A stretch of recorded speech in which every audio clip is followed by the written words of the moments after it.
Welcome to Sweet Life Beat Life. We hope this video helps.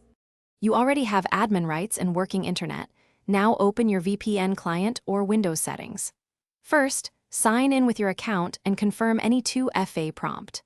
Once done, check the app version and update if needed so protocols are current. Make sure no other VPN is active by disconnecting system or browser extensions. This prevents conflicts. Next, locate the server list or add a VPN option. This is where you'll pick the new location to route your traffic through. You want a balance of speed and access, so choose a nearby server for performance or a specific country for content. Then select the protocol. OpenVPN UDP prioritizes speed, TCP favors stability. WireGuard offers modern fast connections if available. Once you select a server and protocol, apply the change and start the connection.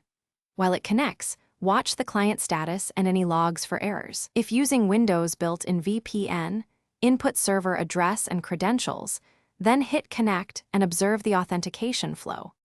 You've connected.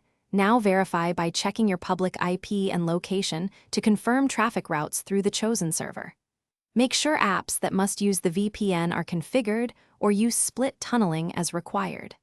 Save the profile and enable Start on Boot if you want persistent protection.